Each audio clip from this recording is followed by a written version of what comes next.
Hello everyone, and welcome back to the Calvin Tobin Show.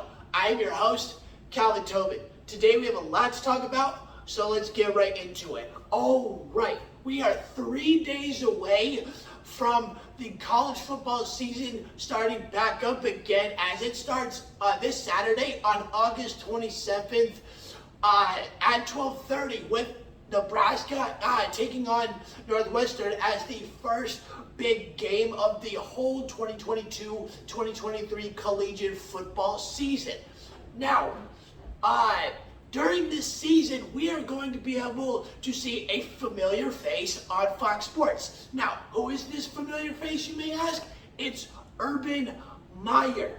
And he has come back to Fox Sports as a college football analyst. Now, the last time we heard anything about Urban Meyer, he was having a rough time as a first-time NFL head coach with the Jacksonville Jaguars. And what he was going through was what everyone, including himself, wants to put behind him and just move forward, because what he went through, he more so was plummeting on his reputation as an NFL head coach than building himself up as having anything good about it, because he got fired only a few games into the season, and it was due to him not respecting and bullying his players as the Jacksonville Jaguars head coach. Now, with Urban Meyer back as a Fox college football analyst, he is in a place of what he knows best, and that's college football. And the last time he was there, everyone on that TV set enjoyed his company, and all college football fans of his across the nation, of whoever watches him on TV, enjoyed his takes on highlighted games throughout the season.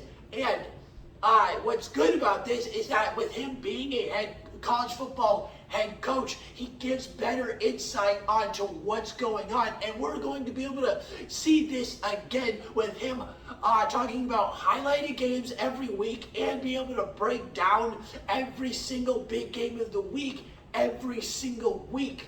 And this is where Urban Meyer needs to say. He doesn't need to do anything else, because as long as he can stay in a place of what he knows best, there's going to be no drama whatsoever.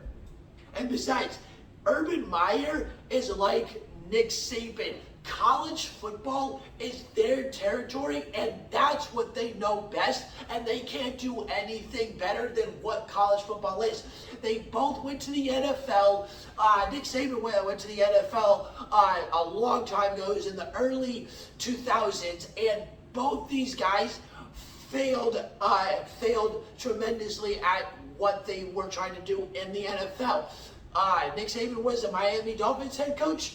Urban Meyer was a Jacksonville Jaguars head coach, and it didn't work out at all for them.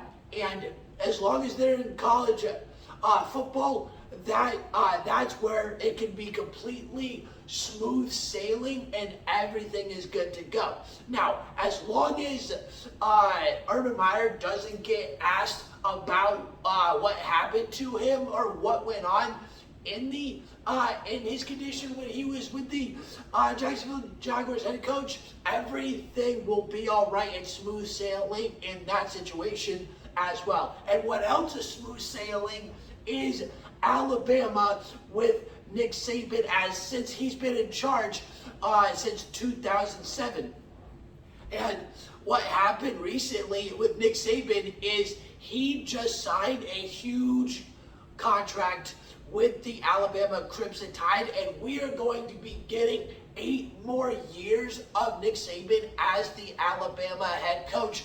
And the contract that he signed was an 8-year, $93.6 million contract, and he's going to be averaging $11.7 million per year. Now, what does this mean for Alabama? Well, it's plain and simple. More domination, more greatness, and potentially more championships from Alabama. And this contract will end in 2030 when it's all said and done.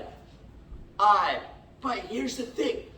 Nobody knows how to recruit and produce collegiate talent like Nick Saban, and there's a reason for that because he's been a top tier team and practically the top team almost every single year. And Nick Saban, nobody has done it better than him, and as of right now, since he recently got his 7th championship a few years ago, nobody compares to Nick Saban as a college football head coach. He's the greatest college football head coach to ever do it, and these numbers prove it. He is a 7-time champion out of 9 appearances. He also has an 800-plus winning percentage and has had multiple players succeed in the NFL and has had multiple Heisman Trophy winners like Mark Ingram, Derrick Henry, Bryce Young, and Devontae Smith. Nick Saban is like no other. And as long as he stays the Alabama head coach, we're going to see them be a top 3, top 5 team for years to come. And as long as Nick Saban is alive, because the dude is 70 in his 70s, so who knows like how much longer he's going to be able to coach, because sometimes like even that much stress as a college football head coach can take a toll, which can cause a guy to retire earlier than he wants to. But Nick Saban is known to be that guy, and all the way up until 2030, we are going to be seeing how much more domination we are going to be getting from the Alabama Crimson Tide. So what's next for this collegiate dynasty? Now, Mike Trout, he's been playing for the past few days, and it looks like he is good to go for the rest of the season because he just recently notched a huge milestone in his career, and what he did was get his 1,500 hit of his career, and he did it against the Tampa Bay Rays, and it ended up being a home run. Now, with Mike Trout, it is real, as far as my eyes can tell, it is really good to see him back out on that field and playing. He may be limited a little bit because of what recently just happened, but because of what just happened, everyone was questioning if he was going to be able to play again, if his career was going to be cut short, and if the Angels were ever going to have him play again. And as of right now, it's all good to go, and he was right about saying that his career is no longer going to be cut short due to a recent scary situation of him having a rare back condition. And with Mike Trout overcoming this situation, it's incredible to see, because nothing is better than seeing any kind of player overcome and power and pull through scary conditions and scary injuries that can end his or her career just like that. And with Mike Trout playing pretty solid over the past few days, it looks like he is good to go for the rest of the season. I wouldn't say that he's entirely in good health, but he's still got to watch out for himself with this rare back condition, because we don't know if it's going to come back or not. And hopefully it doesn't, because nothing would be worse than to see one of the greatest MLB players that we could ever witness have his career cut short after a decade of playing the sport that he loves. And as of right now, we are good to go. Let's see how much he can continue and stay healthy without bringing any issues back into his situation where it's any type of scariness. Now, the Brooklyn Nets are good to go now, because KD's drama is finally over, because he talked to the Nets owner, GM, and head coach, and they all came to an agreement that he is going to stay with the Brooklyn Nets for the contract to come. But here's the thing.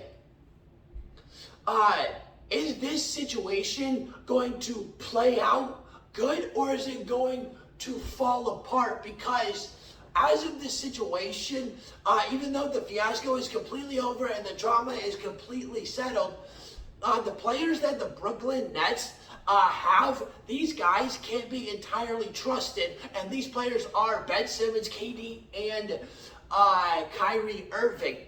KD asked for a trade 1 year after signing a $198 million contract. Ben Simmons has yet to tell the entire full truth and is a constant headache if he is healthy or if he is going to play. And Kyrie has yet to cooperate and be considerate of his team if he's going to play at all based on how situations were going with that team with health precautions, and he's just trying to benefit himself by doing what he wants, and as long as it's in his own benefit, he's going to do that because the health precautions has no intendedness on Kyrie's play throughout his life, and like he has proven that year after year ever since he's been with the Boston Celtics and now Brooklyn Nets. So how is this going to play out? We're going to have to watch and see. It could implode, it could not.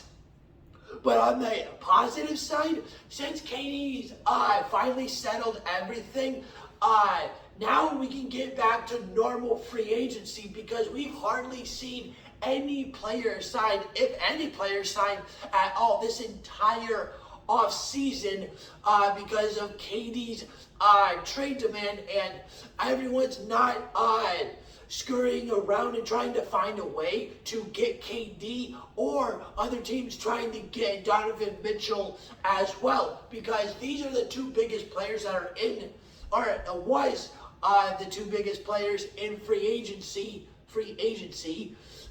But as of right now, everything is settled and we can get back to normal free agency and see where players are going to land where. And there's a huge chance that Donovan Mitchell could land with the Knicks because the Knicks are pursuing Donovan Mitchell with all that they have, with first round draft picks, a few players, and some money. So who knows how this is going to play out for Donovan Mitchell. But as of right now, KD is staying in Brooklyn with the Nets. All right, that's the end of the Calvin Tobin Show. Please subscribe to my channel so you don't miss out on any sports media. And please follow me on Instagram at Calvin Tobin Show so you don't miss out on any sports news whatsoever. And I'm out.